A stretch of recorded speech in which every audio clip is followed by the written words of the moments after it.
Hi, friends, and welcome to episode number 31 of Brick House Bones. This is a weekly program where I share the variety of exercises that are beneficial for maintaining strong bodies, strong bones, and preventing fractures. I'm Dr. Lisa, physical therapist and osteoporosis exercise specialist. I've got 4 great new exercise snacks for you that we know are evidence-based and benefit our bodies and our bones. So we have a great posture stretch for you today. That's what Brick House Bones does. We cover posture, balance, strength, and power and impact. So we've got a great, easy posture exercise that you can do anytime throughout the day, throughout your job, whatever. You take a little break. This is a nice way to stretch and open things up and feel some relief.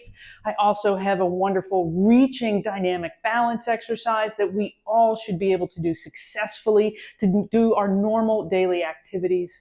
I've got a wonderful strength exercise for us called a suitcase carry. If you don't know what a suitcase carry is, but you've read about it somewhere, then you need to watch this one. And then lastly, we have our power and impact exercises, and I have 2 versions of this, so you can be a more beginner version or a more advanced version of this jog in place exercise. So let's get started. First one is our posture exercise. And you know, these videos are designed to give you the variety of things you can do at any point. 1 or 2 exercises mixed up in your day, or you can do this whole week's worth of exercises multiple days this week. So first exercise is to clasp your hands together behind your back. Draw your knuckles to the floor, and as you push the knuckles to the floor, squeeze your shoulder blades back and together. Lift your heart and your chin.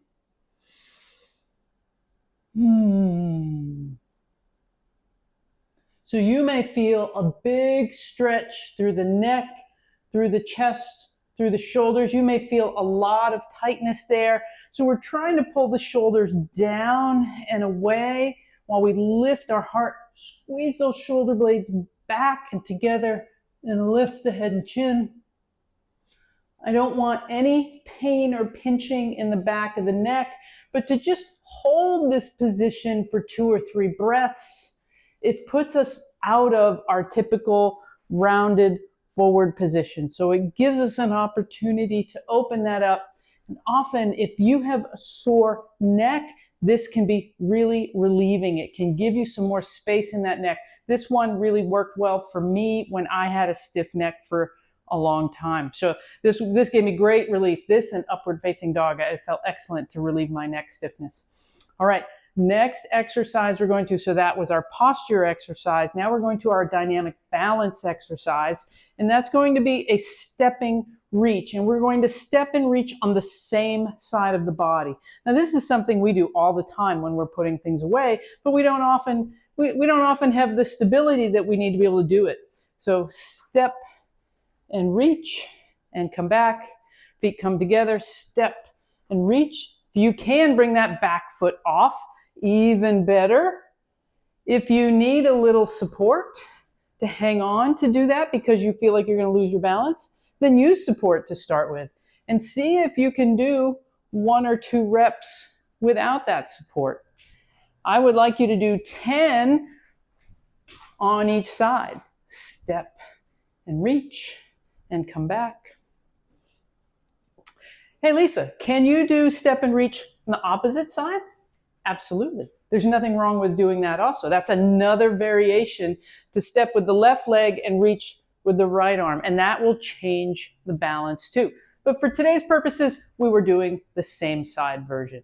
All right, so we did our posture, we did our balance, and now we're doing the strength. And for that today, this is a suitcase carry. Suitcase as in you're carrying your suitcase at your side. In this case, we're using a weight. And if you don't know what that is, watch this now. So I'm grabbing a reasonably heavy weight for me. I've already set it aside in my chair. I've put it at a place that it's easy for me to reach and get to, so I don't have to bend all the way over to pick it up.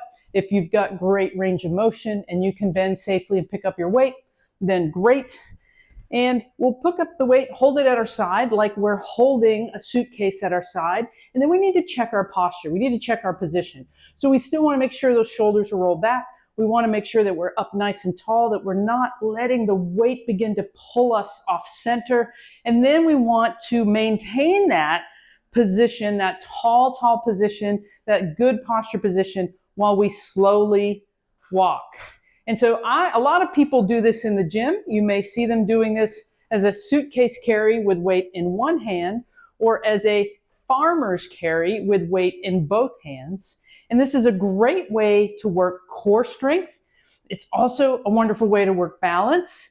And notice I'm not walking quickly. I don't want you to walk quickly. And we'll switch hands. Really stabilizing through the core. These muscles that support the noodle that is our spine. Our spine would really be a noodle if we had no strength through our middle body. And this is a wonderful way to do it. And we do this particular activity all the time, whether we're carrying groceries in one hand, whether we're carrying dirt or things we're doing in the garden in one hand, a bucket of water. There's so many instances where we're carrying something in one hand. And if I see people walking down like this, oh my gosh, it makes me crazy. So suitcase carry is a wonderful core and spinal strength exercise. It's a wonderful balance exercise. You want to start with an amount of weight that you can control, but you want to feel like you're challenged. And maybe the first time you walk 20 paces one way, 20 paces back, don't walk quickly. I want you to walk slowly. I want you to have to work on that control. And if you feel like that was challenging, then that's a good place to start. If it wasn't, you need more weight and or a longer distance. All right, the last exercise we're doing is a jog in place, and this is for impact. We need impact on our bones. We need it on a regular basis, and we need to be able to know that we're giving the right stimulus to our bones. Now, level one, if you're not a jogger and you're not doing much hopping and jumping, if you've been watching my videos, you know that it's getting more and more intense for the impact side of things. We've got the opposite arm and leg, and you can stomp like so. So that would be one level of impact. Or we can do running in place. Now, this is an exercise snack that you can squeeze into your day. It takes 30 seconds of jogging in place. It'll get your heart rate up. It'll get your flexibility going, and you just got impact activity. You do 3 or 4 30-second rounds of jogging in place in your busy schedule, your busy day. It doesn't have to take a lot of time, and you're getting the impact that you need to help protect your bones. Thank you for joining me. Those are the suggestions, the variety of exercises that you can add into any of your routines. Take out the parts you like. If you want more of this information, leave me a message below. I read every single message, and I thank you for your support of my work. I'll see you next time.